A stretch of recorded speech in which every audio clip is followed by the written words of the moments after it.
नमस्कार, मैं अमित त्रिवेदी, ज्योतिषाचार्य। माघ मास में कृष्ण पक्ष की त्रयोदशी, ये जो दिन है, ये महाशिवरात्रि के रूप में हम उसको मनाते हैं। महाशिवरात्रि यानी कि उस दिन शिव जी की रात्रि की पूजा का बहुत महत्व यहाँ होता है। और 2026 में तारीख 15 फरवरी 2026 रविवार के दिन यह महाशिवरात्रि का दिन है। महाशिवरात्रि का पवित्र उत्सव है। महाशिवरात्रि यानी कि शिवरात्रि और महाशिवरात्रि, ये दोनों में बड़ा अंतर है। आपने कई बार शिवरात्रि पढ़ा होगा पंचांग में, कैलेंडर में। और महाशिवरात्रि, महाशिवरात्रि वर्ष में एक बार आती है, लेकिन शिवरात्रि किसी भी मास की वद पक्ष की त्रयोदशी को शिवरात्रि होती है। लेकिन माघ मास की कृष्ण पक्ष की त्रयोदशी में ये महाशिवरात्रि के रूप में मनाया जाता है।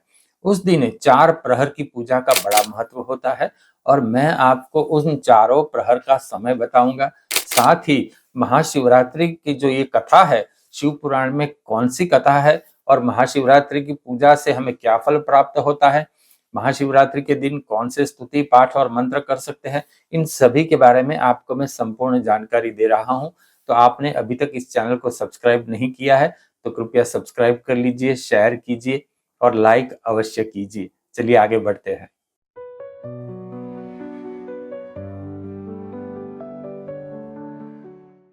सबसे पहले महाशिवरात्रि की कथा जानते हैं जो शिव पुराण में है। अब महाशिवरात्रि की कथा कुछ इस प्रकार से है कि गुरु ध्रुव नाम का एक शिकारी यह जंगली जानवर को मार के अपना पेट पालता था। रोज की तरह वो भी इस समय जंगल में गया जानवरों को मारने के लिए, उनका शिकार करने के लिए। लेकिन उस दिन उनको शिकार नहीं मिला। शिकार ढूंढते ढूंढते रात हो गई। रात बहुत हो गई, अंधेरा हो गया। जंगली जानवर का आवाजें आने लगी और गुरु ध्रुव को ऐसा लगा कि मैं अब तक तो शिकार करता था, आज अगर मैं अपने आप को नहीं संभालूंगा, बचाऊंगा तो मैं शिकार बन जाऊंगा। तो गुरु ध्रुव ने क्या किया, एक पेड़ के ऊपर चढ़ गया। अब वो जो पेड़ था वो बेलपत्र का पेड़ था और पेड़ के नीचे शिवलिंग था। गुरु ध्रुव को इसके बारे में जानकारी बिल्कुल नहीं थी, लेकिन वो बेलपत्र के पेड़ के ऊपर चढ़ गया, आराम से बैठा था। कुछ समय बीता और कुछ झाड़ियों में सरसराहट होने लगी, आवाज आई। गुरु ध्रुव ने सोचा चलो कोई बात नहीं, दिन में तो शिकार नहीं मिला, रात में ही मिल गया। ये सोचते हुए गुरु ध्रुव ने अपने कंधे के ऊपर जो धनुष था वो निकाला और तीर निकाला और निशाना साधा उस जगह पर जहां वो सरसराहट हो रही थी। धीरे से उस जगह से मादा मृग बाहर आई। अब मादा मृग बाहर आई और जैसे ही निशाना उसने लगाया तब मादा मृग को वाचा फूटी।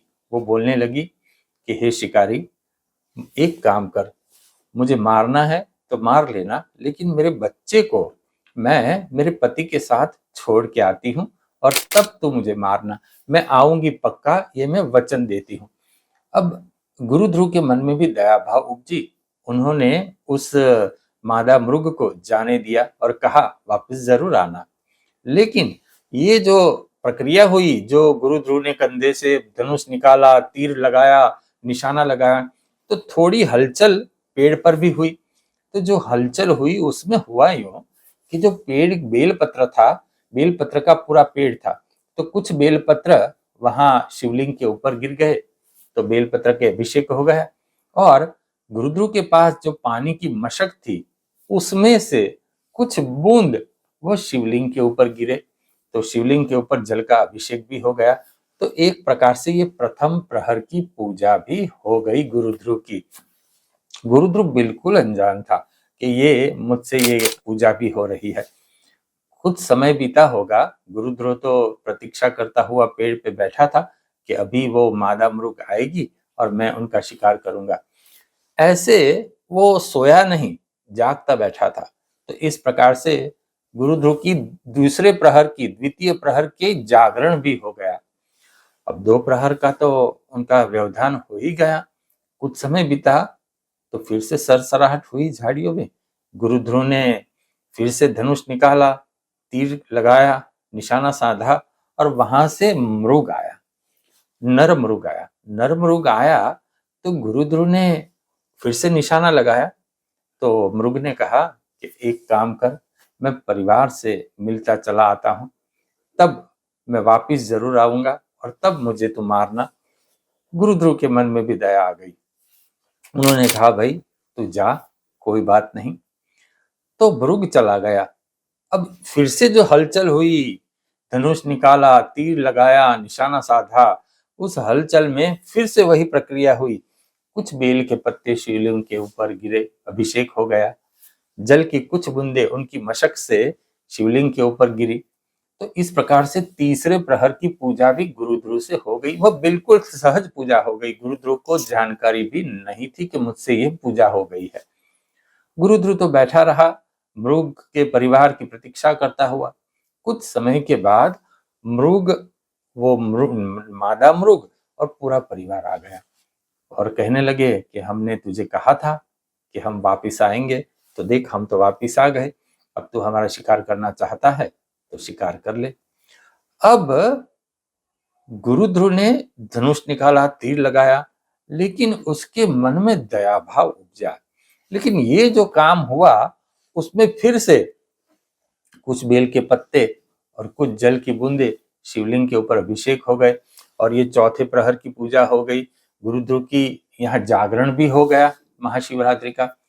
और गुरुध्रुव के दिल में दया भाव आ गया और गुरुध्रुव कहता है कि मुझे नहीं मारना। उसके मन में दया भाव आ गया क्योंकि शिव जी की पूजा उनसे हो गई है और इसका फल है। देखो उसके मनोभाव बदल गए और गुरुध्रुव ने कहा आप जाइए, आप लोग, मुझे शिकार नहीं करना, आप लोगों की हत्या नहीं करनी।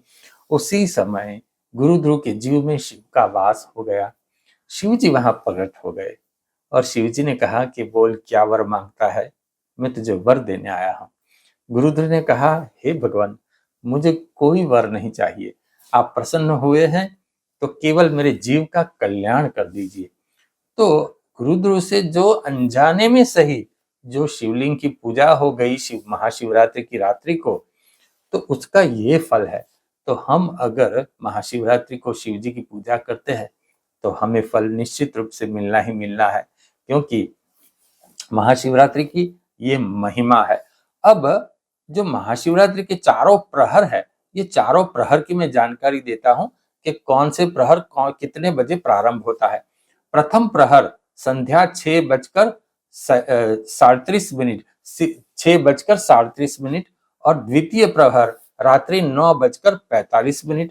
तृतीय प्रहर रात्रि 12:53। चतुर्थ प्रहर सुबह 4 बजे प्रारंभ होता है। मतलब उसको हम रात्रि ही कहेंगे। चतुर्थ प्रहर 4 बजे प्रारंभ होगा। तो ये इस प्रकार से 4 प्रहर होते हैं। 4 प्रहर की पूजा हम महाशिवरात्रि को करेंगे तो शिव जी की प्रसन्नता प्राप्त कर सकते हैं। अब कौन से स्तोत्र पाठ पूजा किस प्रकार से करेंगे, तो हम शिव महिम्न स्तोत्र का पाठ कर सकते हैं, शिव तांडव स्तोत्र का पाठ कर सकते हैं, शिव पंचाक्षर स्तोत्र का पाठ कर सकते हैं, शिव मानस पूजा कर सकते हैं, शिव जी के सहस्त्र नाम का जाप कर सकते हैं, रुद्राभिषेक कर सकते हैं, ओम नमः शिवाय का जाप कर सकते हैं। शिवलिंग के ऊपर हम गन्ने का रस, नारियल का पानी, दूध, अष्टगंध चंदन, घृत यानी गाय का घी, गाय का दूध, इस प्रकार से शिवलिंग के ऊपर हम अभिषेक कर सकते हैं और हम हमारी श्रद्धा से शिवलिंग की पूजा कर सकते हैं। तो महाशिवरात्रि का ये महिमा है, इसीलिए उसे शिवरात्रि नहीं महाशिवरात्रि कहा जाता है। और हम जानते हैं कि शिव जी तो भोलेनाथ है, जटाधर है, गंगाधर है, आशुतोष भी है। जल्दी से अपने भक्त के ऊपर प्रसन्न होने वाले ये महादेव है। तो उनकी पूजा करने से अवश्य हमें शुभ फल की प्राप्ति होगी ही होगी। तो महाशिवरात्रि का आप पूर्ण रूप से लाभ उठाइए, शिव जी की भक्ति कीजिए। और जी हाँ, आपने अभी तक इस चैनल को सब्सक्राइब नहीं किया तो सब्सक्राइब कीजिए, शेयर कीजिए और लाइक अवश्य कीजिए। नमस्कार।